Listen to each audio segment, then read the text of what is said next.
Hello. Happy New Year. Happy 2022 to all of our teissTalk viewers. Welcome to another teissTalk. It is Thursday, 4 p.m, so it must be time for the old teissTalk to begin. We also have a Tuesday, 4 p.m session with my co-host, Jenny Radcliffe. Between us, we are getting through all of the key cybersecurity issues. No doubt 2022 is going to be every bit as thrilling a roller coaster ride as 2021 was. There'll probably be another SolarWinds, there'll probably be another Kaseya, probably be another Microsoft Exchange, probably another Log4j, all that stuff we loved in 2021. It's just going to happen again in 2022, although potentially under a new Prime Minister.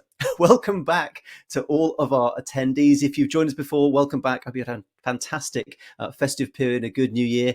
If you're joining us for the first time, welcome. We're here, as I say, every Tuesday and Thursday at 4. It is brilliant to see you all already getting some comments in the chat. We love a teissTalk informative, involved audience here, so please get involved in the chat. If we say something you don't agree with, feel free to pick us up on it. If you say something we do agree with, feel free to add. There's also the Q&A panel there if you want to ask any questions of our panelists, who today are going to be talking about one of the key topics. A really good one, this. I'm glad we are kicking off the year, or at least my year in teissTalks, with this topic. It's transferring risk. What should your cyber insurance cover?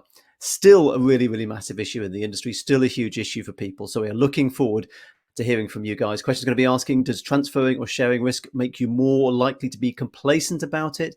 How can InfoSec leaders support their organizations in determining which risks to transfer? And how can you demonstrate your cyber resilience to insurers and get the right cover at the best price?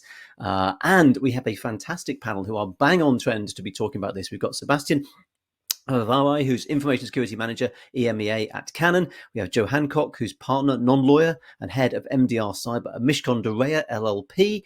And we also have joining us now, head of cyber at Mosaic Insurance, James Tuplin, who is going to be talking us through from the insurer's side. It's going to be fascinating to hear from him. So I'm going to welcome James to the stage now. As I say, if you've got questions, if you've got comments, feel free to stick them in the chat tab. So James, how are you getting on today? How are you? Good afternoon. Very well, thanks, Jeff. Hope it's all going all right with you. Yes, very good. And we should talk about Christmas and New Year. How was your Christmas and New Year? Surprisingly good. I have 2 young daughters, 3 and 4 years old. Oh, and so they finally hit that age where Christmas is magic. So yeah, it was a lot of fun this year.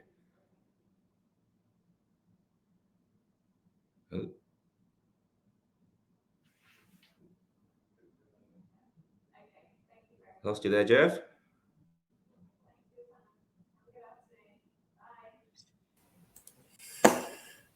Yeah, we got Jeff back.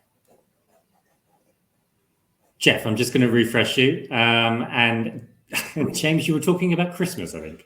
Christmas, fine. I can talk about Christmas with my kids all day long. Hi, everybody. Hope you like the conversation so far.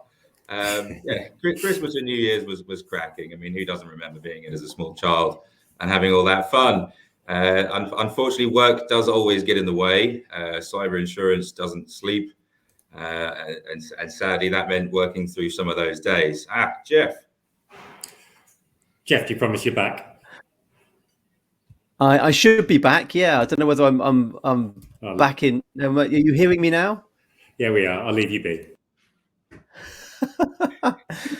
Right. Okay. So here's the thing, James and our audience. I'm testing out a new webcam, which I tested earlier. I thought it'd be fine. It's holding up really, really well. But of course, when you actually switch something on live, the technology knows, doesn't it, James? It knows that you're about to go live, and it decides that's the time to wrap out. It right? does. And I used to be, or still am, a technology E&O underwriter. So I used to insure the risks of technology failing. So yeah, well used to seeing the results, just hopefully not live.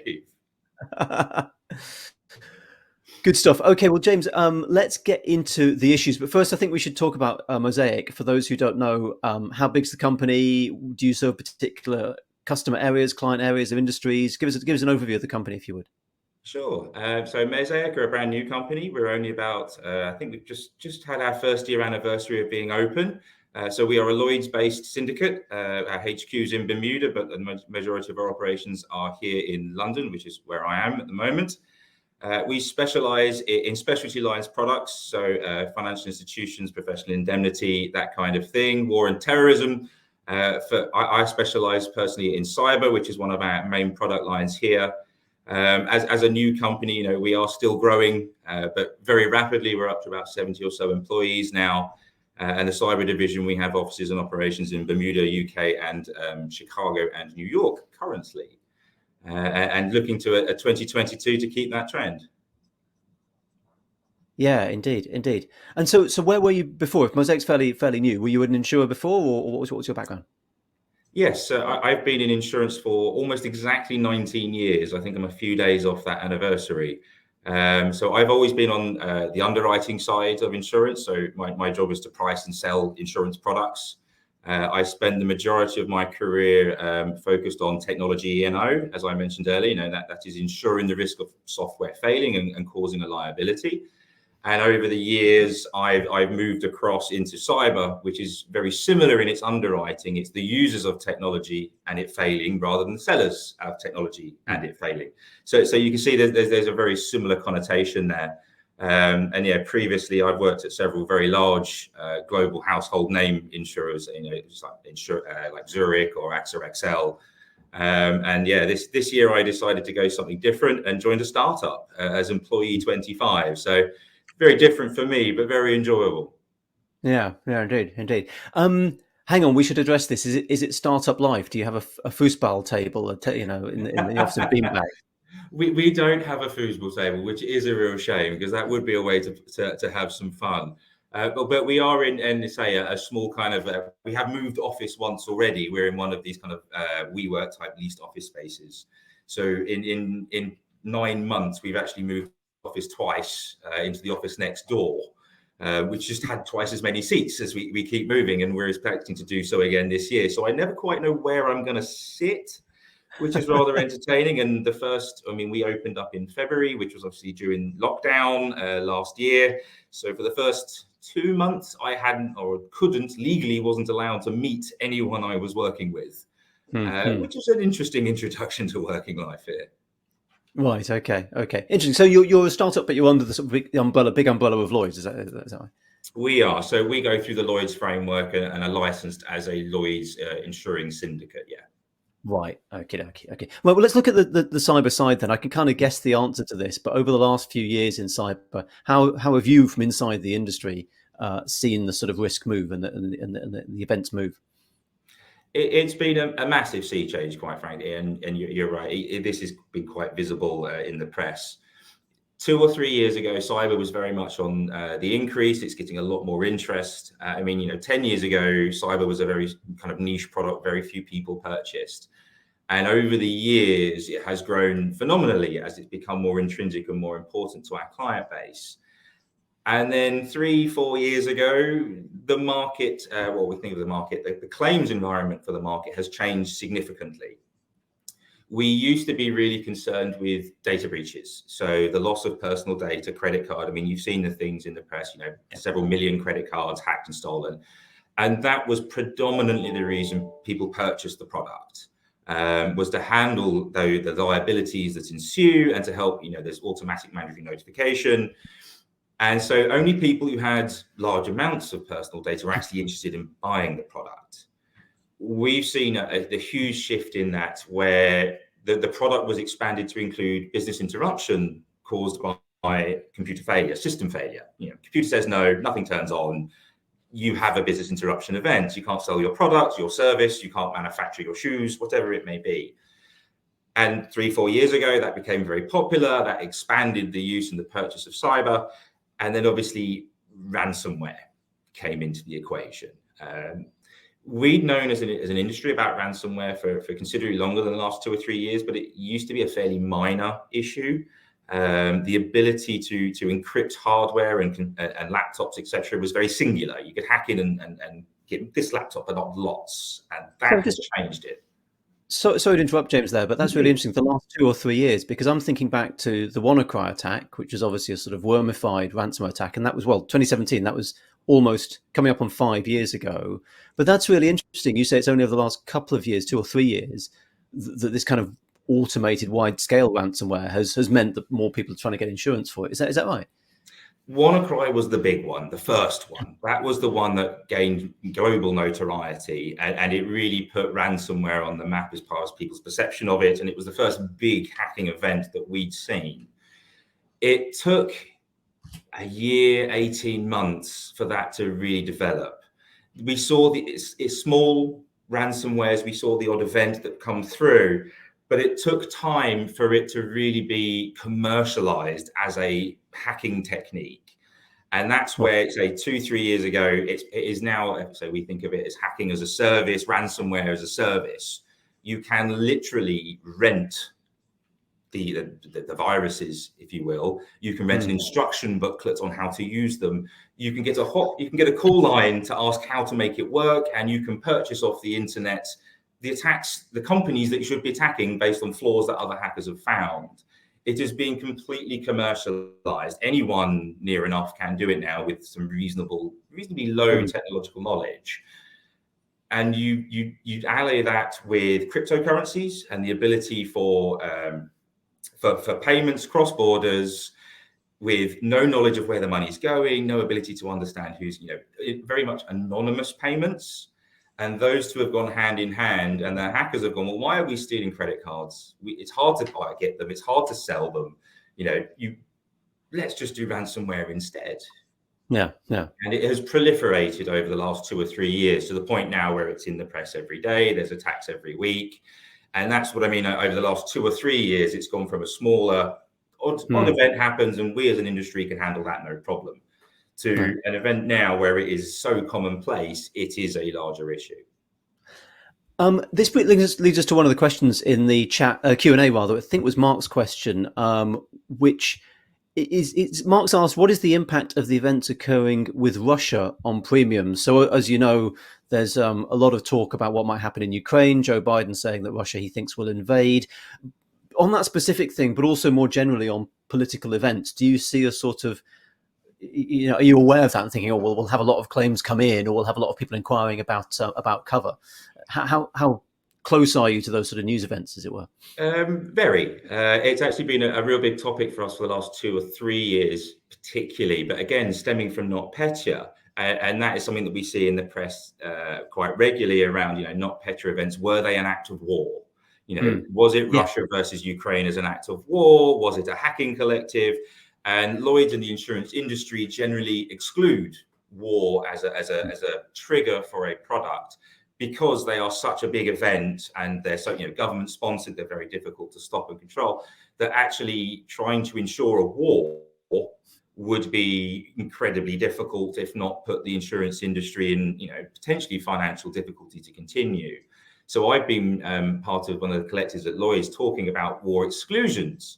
Because some of the war exclusions used today were originally designed in the 50s and 60s. They were meant, we exclude tanks and guns and people on the ground. And actually, does that apply here? And unlike a bomb, which hits something and blows up, ransomware and viruses have a tendency to move out of their original parameters. So, NotPetya again is the prime example. It was meant to take down the Ukrainian financial system, theoretically, was what we understand. But it then hit so many other companies outside of the Ukraine because it spread beyond its original parameter. Now, is that still part of the war? Or is that ancillary, and do those war exclusions still apply? And there's a big case going through in the US with Merck at the moment about just that. Right. And in terms of how you've treated them, those claims, to what extent do you regard them as acts of war? I mean, what's your sort of, have you got a sense of where the line is at somewhere like Mosaic?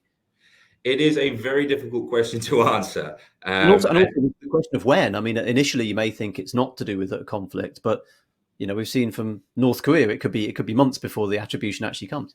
And that's why the cyber insurance generally, I know we did a study into, after the NotPetya attack, there was a study done in the cyber insurance market about paying claims, because there was a worry that we don't pay cyber events. And the study across the Lloyd's syndicates, the entire Lloyd's market, was 90% plus of Lloyd's claims were paid for that cyber event.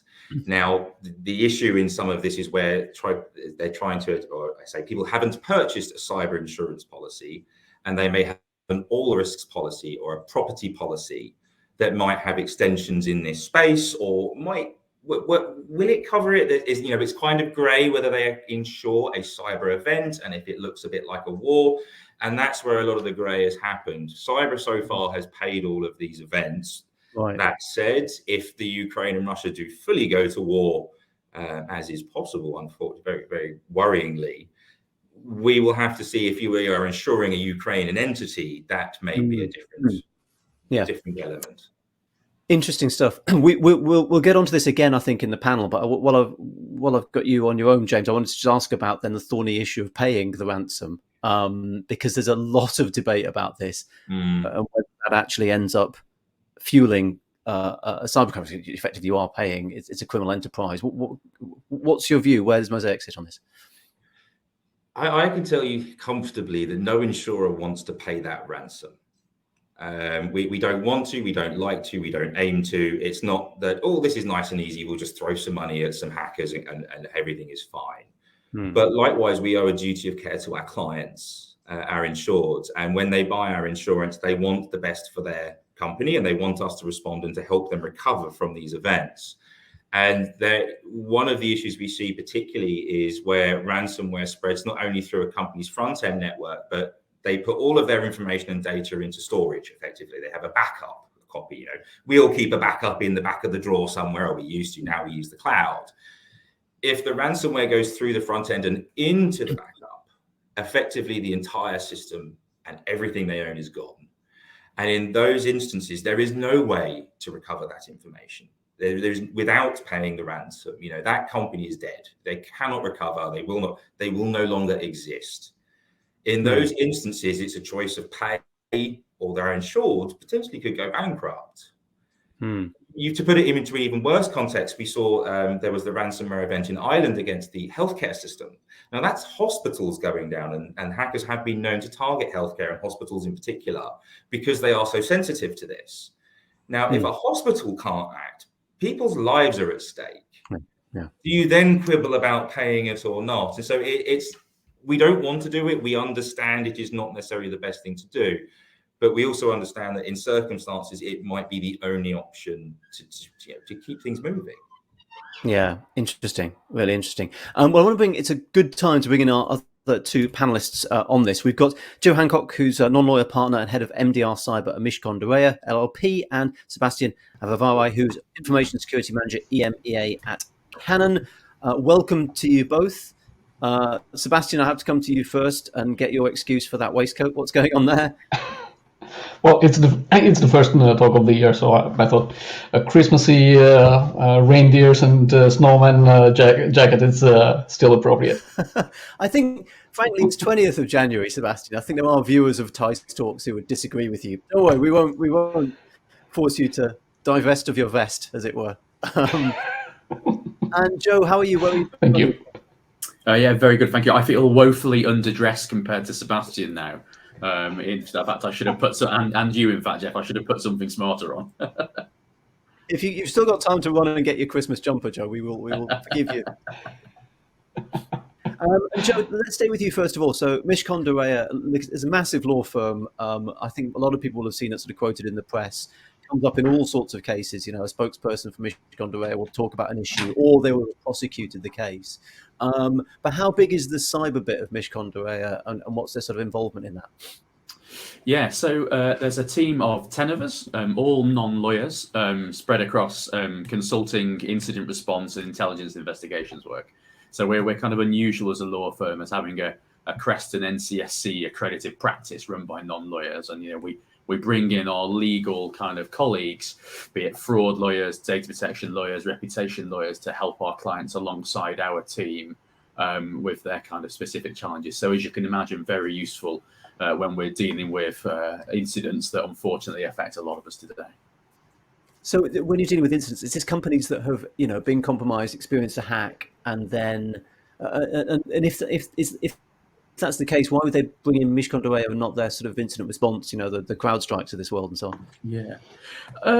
it's interesting because we collaborate a lot with the traditional incident response providers. Our kind of, position in the market is that we do some of the same things, but we provide that kind of legal wrapper around it. So, we deal with the full range of incidents from, an insider fraud or, electronic malicious communications issue right through to your more traditional ransomware and those kind of pieces. So, whereas a more forensically orientated organization tends to focus on those issues, or, they might focus on a particular piece of the puzzle, we try to bring all that together into one kind of place. So, rather than have an incident have to manage a law firm, some forensics providers, communications, the legal advice, all that kind of stuff together, we try to be kind of one place to bring all that to kind of a decent conclusion.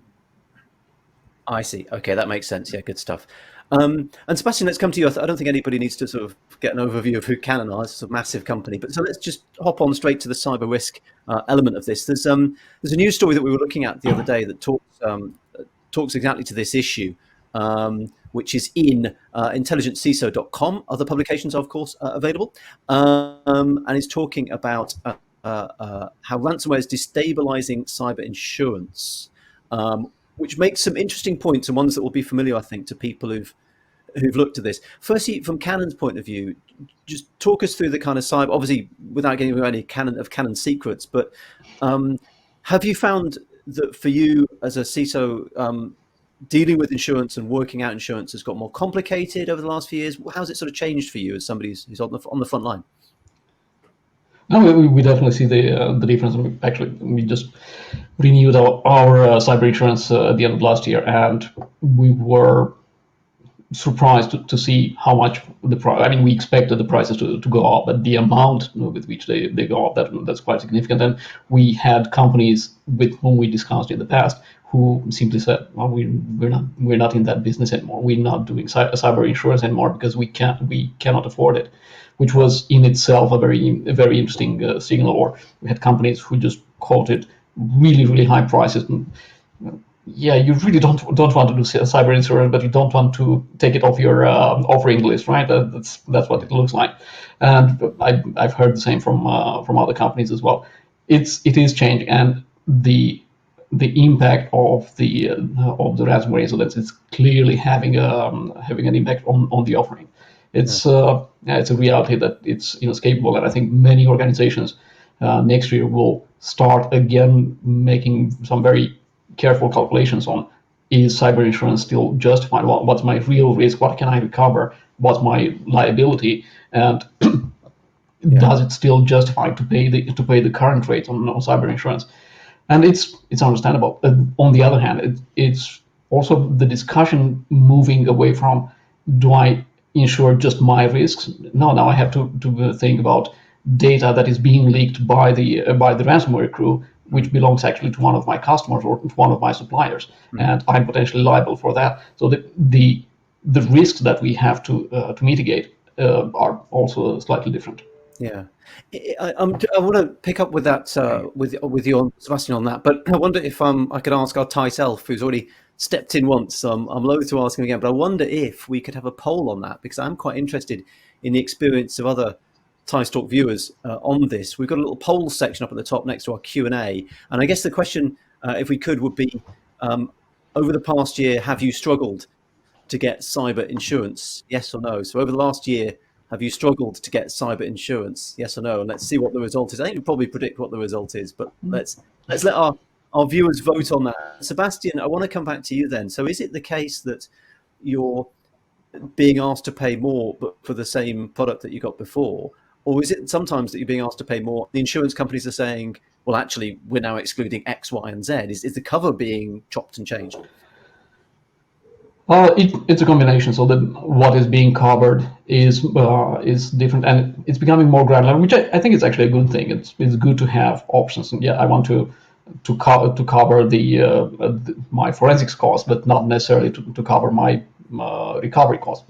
Having kind of a pick and choose menu and being able to do my own risk calculations of what am I able to control and cover myself, and what do I want to have insurance for. That's for sure a good thing. And we also see more and better questions being asked about the current status of security within the organization, and that also starts to have more of an impact, although it's not still always visible what exactly is the cost reduction from having this and that control, which again can lead to some interesting calculations. If I have to pay 1 million more for that for the insurance because I don't have that control, and if the control only costs me 500,000 to implement, but if it costs more to have it this year than to cover it with insurance, that's also a calculation element that's worthwhile doing.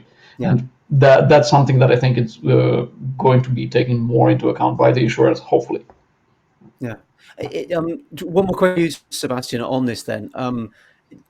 Feasibly, there's a situation from the sounds of it coming up where you decide, no, the cyber insurance is too costly, it doesn't cover enough, we're not doing it.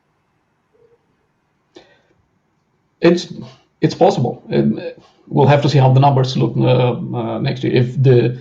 If the prices continue upwards on the same trend, that might be a situation. It might become so expensive to insure, and if companies are confident enough on their security posture, that might become again a business decision. Yeah, interesting, really interesting. By the way, our poll: have you struggled to get cyber insurance in the last year? 31% say yes, 23% say no, 46% say haven't tried. So that is coming up for you. James, I want to come to you on that quickly then, just following up on what Sebastian said there. Have the conversations, I mean, firstly, does this mean potentially insurance companies will sort of leave the market, and therefore is your idea, well, if we stay in the market, there'll just be fewer people and we'll hoover up more business, putting it cynically? It's very cynical for a Thursday afternoon, say teissTalk. There are a few companies that have left the market. There's no bones, we can't hide the fact from that. There are at least 2 or 3 that I know who in the last 12 months have shut shop. They in 2019 and 2020, it's been very clear that the entire cyber industry lost money. Not a little bit, a lot. And that's the thing. It's not that our profits got dented. It's that, we went into losses way beyond what any had earned for 2 years running. And that, scares some people off.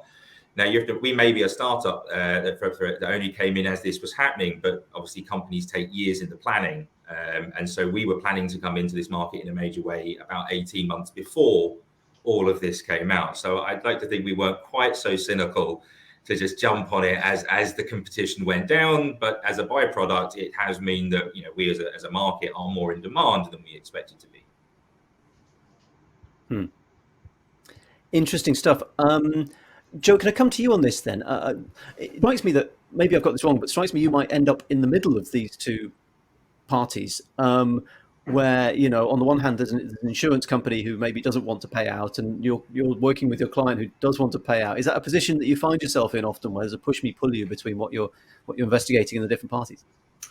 We don't tend to find it once the incident's in flight. It tends to be once the dust is settled and the final calculation is being done. And I think I haven't dealt with a single insured incident where there isn't a bit of negotiation at the end, if you see what I mean. And that's only fair, right? It's you would expect a loss to be kind of suitably adjusted, and you would expect an organisation of insurance to maximise their return on the policy.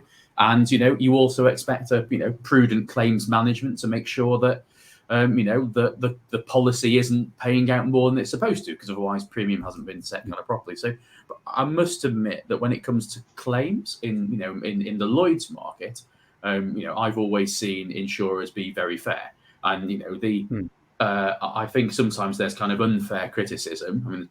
I think there's plenty of criticism can be leveled at everyone involved in the wider cyber market, right? But in general, I include all of us in that. But I have not seen a situation where I've seen the kind of the experience that some people talk about, which is claims just not being paid. I've not seen that at all. I'm sure James could talk to this, but most insurers don't last very long if they don't pay claims. It's our lifeblood. It's what we depend on. If we don't pay claims, the word gets out. Brokers, we deal with brokers as intermediaries for most of our risks. And they remember, they know, and their clients get angry at the broker for placing a risk with an insurer who wasn't responsible. And it's for all that it's a global market, particularly London is actually a very small market. We know each other very well, and that very quickly gets round. I mean, in my career, I can think of one cyber claim I didn't pay, and it was because the client had very, very, very clearly lied about their security practices on their proposal form. It was, we have endpoint protection and we patch our things and everything is up to date, and you turned out that they're all using Windows 97 and nothing's been patched in 18 years. It was that bad, because we can't go onto their premises and check, and that's part of the proposal. We have to take on faith what you say. And that was the only one I can remember saying, "How no, I'm not happy with this. I think we should contend it." So that brings us on to the interesting point of the amount of questions that insurance companies are asking. Sebastian, you've had the renewal experience fairly recently. How was that experience in terms of the information that the insurers wanted? No, I think it was better than in the past, and I've been involved with other contracts in the past. But I think the questions are getting better and more to the point, focusing on controls that can really make a difference in the case of a security incident. So that definitely helps. I think for some companies, it's in itself a driver to do better. What are the elements that would protect me in the case of a ransomware incident? And in many cases, don't tell that to management, but in many cases, it helps CISOs and security organizations to drive the point to their management. Say, yeah, we really need to allocate budget to fix those issues, because look, it's going to reduce our premium. So that's one factor. And by the way, I just spotted also some very interesting questions, partially related in the chat window. There is also a drive from auditors and from even I've seen contracts which have requirements, but you should have insurance. So between the questions being asked by the insurance and the request from business partners and from auditors to be covered, that helps a little bit. Now, how much does it change the equation of should we get insured, shouldn't we get insured? How much should we really rely on insurance as an excuse for not doing certain security controls? That's a discussion that's going to be ongoing for, I think, for the next years as well. Yeah. So, Sebastian, can I ask you about that then? So that's really interesting, because it does hold out the prospect that you can almost cost out the amount that you will save on insurance if you put in different measures. So can you go back to your board or to your money managers and say, look, if we don't implement measure X, by the way, our insurance premiums are going to go up to this. Is that useful then to be able to actually go back and force that hand? Yeah, absolutely. And I've always been a big believer of reducing security and risk topics to the common denominator, which is money, and being able to have those estimations, knowing this is going to cost me that much, this risk is this high, and this is the probability, this is the impact of how much it's going to cost us. That really helps with the discussion, and it helps with the discussion with the board as well, because that's the terms in which they are used to discuss, and it brings the whole insure, not insure, invest, not invest to a more familiar territory for them. Really interesting, yeah. Joe, can I come to you on this? Because on a separate point, rather, because James mentioned this earlier on, it's something I wanted to pick up about the way ransomware is changing, and this idea of double dip ransomware, where they hit you with ransomware, but they also say, look, we've stolen a whole bunch of your company's data, we're now going to leak that unless you pay the ransom. I'm interested in how many cases do you come across where that's, where there's just pure ransomware, and how many cases, what proportion of cases are ransomware plus the data leaking, etc.? I think in the last 2 years, I haven't dealt with a single case of what I would now call traditional ransomware. And in fact, weirdly, I think now traditional ransomware is single dip, but it's no encryption, take the data and extort you. Because, in certain organizations, if you're in a predominantly cloud-based environment, the encrypted step is actually relatively difficult. And frankly, if you can get the data out, it's a bit easier. So, most of the time now with, we still see traditional ransomware, but most of the time for the big incidents, we are dealing with that kind of second piece.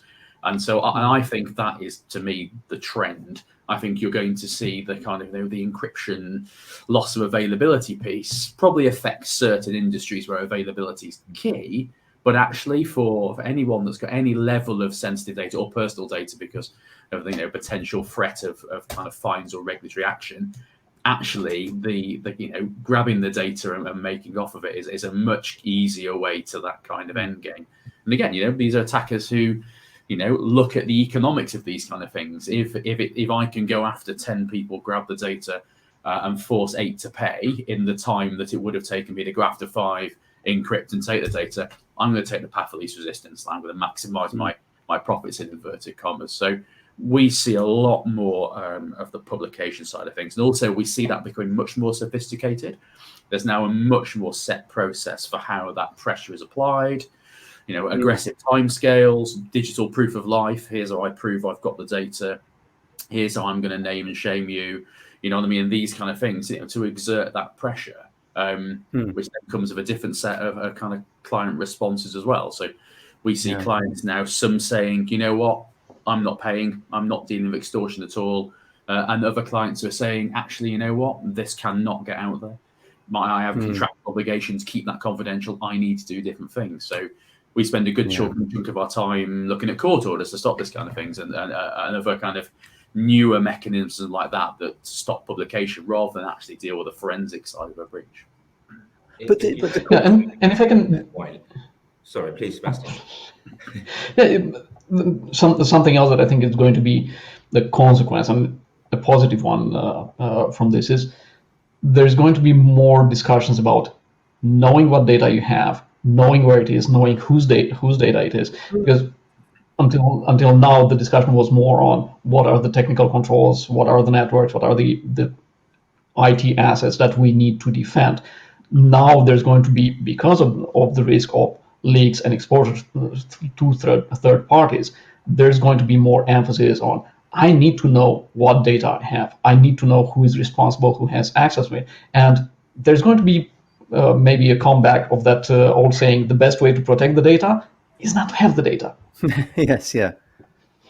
Very good point. Sorry, James, do you want to continue? You want just to add to that, and this is the key piece I think that Joe's alluding to, is that this is effectively an arms race. They brought knives, we brought guns, they brought cannons, we brought tanks. They used to steal data. Everyone, GDPR came in to start to regulate that and force people to understand their data, force people to really secure it properly. And it became harder and harder to steal, harder and harder to steal. And they're not stupid. They go for the lowest common denominator with the highest payout. So they moved away from that, and ransomware turned up very handily. And they went, this is much better. It's much more profitable. We're just going to extort take people's systems down and extort them. But that has forced us to react. That's forced companies to react to, increase their hygiene, to move it. It's massively exacerbated the movement into the cloud, where in theory it is more secure and harder to encrypt that data to stop people having access to it. So now they're changing again. They're going, they're trying to steal just bits of data, but not necessarily credit cards, but corporate data, and they blend that with the extortion that they've learned from ransomware. And so it is this evolving feast of us versus them. And we're the insurers are the middle guys picking it up when it goes wrong, whilst trying to advise our insureds, this is the latest problem. And Joe, you do this for your clients, I'm sure, all the time. This is the latest issue. This is what you need to focus on. And next year, something else will happen. And, if it goes wrong, we'll pay. But next year, we'll find something else. And we'll collate the data from incident units like Joe's and from security firms to try and find what the latest trend is and to put that notice out and that advice out so people can protect themselves from the next threat. And that's exactly where we are now in the insurance industry.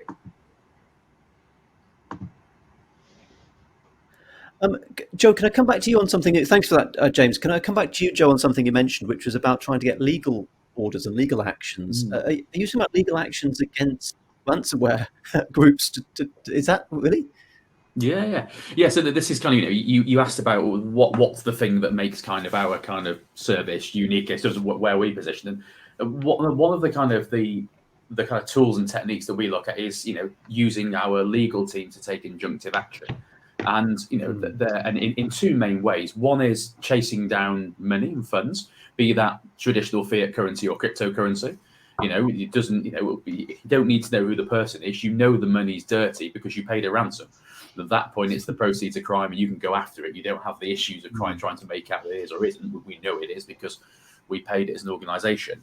So chasing the money, trying getting court orders against cryptocurrency exchanges, against banks, against whoever we need to follow the money and have it recovered.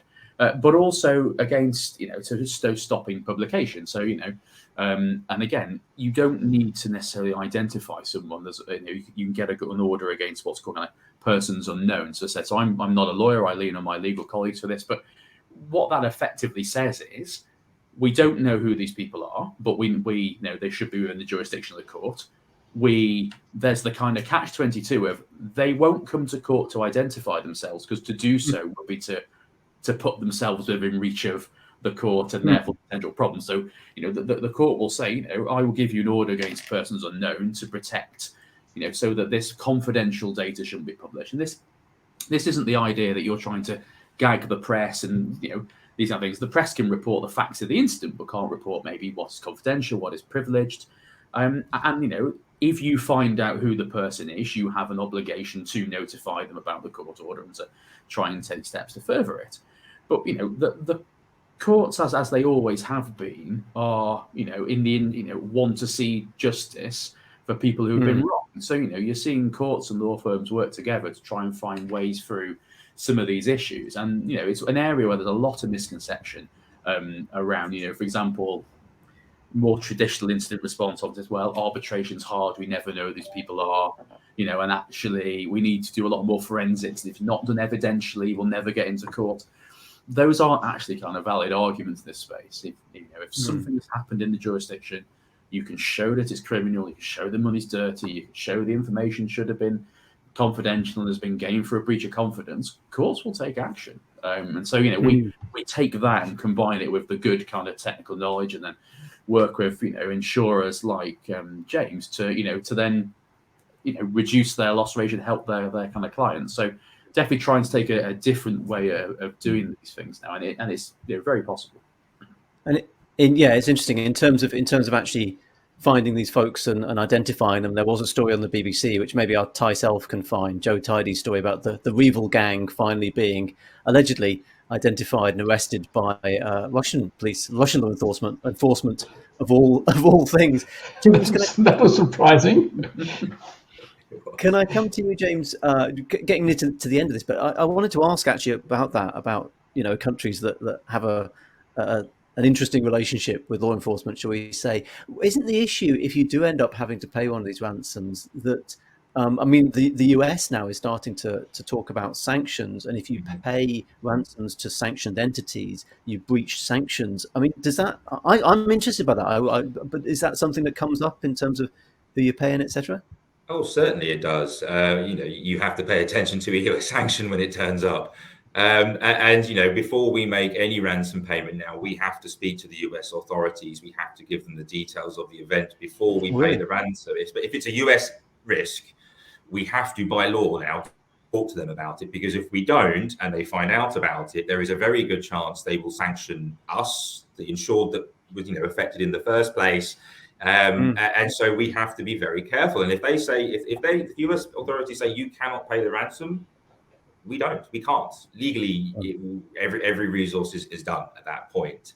What I find even more interesting is they're putting sanctions against the crypto traders, and that's they put a couple of. There was two particular crypto trading entities they put sanctions against, because they've basically proven a third, 50% of the cryptocurrency going through your trade, we can tell is due to ransom payments.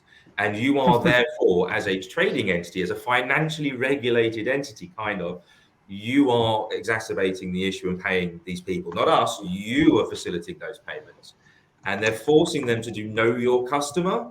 So if someone wants to take that money out of that, take it from cryptocurrency to cash, well, you have to know their bank account, which means you need to know their name, you need to know their address.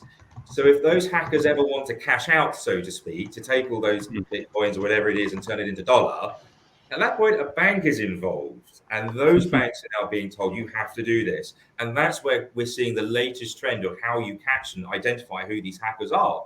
Because as long as you know that wallet is full of coins that are dirty, as soon as someone tries to take it out, that's when your court orders start to come in and say, well, we know that person's dodgy. We now have an identification for that unknown person. It's Yes, interesting. Really interesting. I thought, by the way, going back to the WannaCry incident, which we mentioned almost at the very beginning, on that front, the WannaCry money, by the way, ended up in a wallet of an exchange called HitBTC, who are a very large cryptocurrency exchange, I think based in Eastern Europe. And I'm not sure what happened to the money after that, but there's a chance it may still be in HitBTC. And I wonder whether a warrant is issued and under seal in terms of trying to get that money back. But listen, that's due to things like they say that the Revel gang, there will now be a lot of hackers very nervous about taking coins out of their accounts depending on where they are. And this all helps and aids with the industry get better at stopping this thing as a whole, not just for insurers, but for everyone. It has to try and put a dent into this because it cannot carry on as it has done. Yeah, good stuff. Interesting. Right. Although, sorry, Sebastian, last comment. Yeah, but although as you were saying earlier, these guys are quite adaptable themselves, and it's an arms race, and that's probably one of the next areas they will come up with something new. How do they monetize? How do they bring the pockets? bring the profits into their pockets? I expect next year there's going to be some changes there as well. Yeah, interesting. And it's interesting. I've just been writing about the North Korean cryptocurrency money laundering operations, and that, as you say, Sebastian, it's an arms race, and they are already one or two jump suspect ahead of their pursuers for the moment, anyway. But listen, that's been a really fascinating discussion. Thank you so much to our panel. I'm going to thank James Toplin, head of cyber at Mosaic Insurance, Joe Hancock, non-lawyer partner and head of MDR Cyber, Mishkon Dore LLP, and Sebastian Avavarai, Information Security Manager, EMEA at Canon. Thank you to all three of you. Don't forget, we are back next week, 4 p.m. on Tuesday. My co-host, Jenny Radcliffe, is going to be talking about developing a people-centric security program. She's exactly the person to be talking about that. It's great. She's got somebody from PwC, got somebody from Pinsent Masons joining us. So please do dial in at Tuesday at 4, and I'll be back next Thursday at 4. Have a great rest of the week and a good weekend. And thanks again to Sebastian, James, and Joe. Cheers all. See you soon.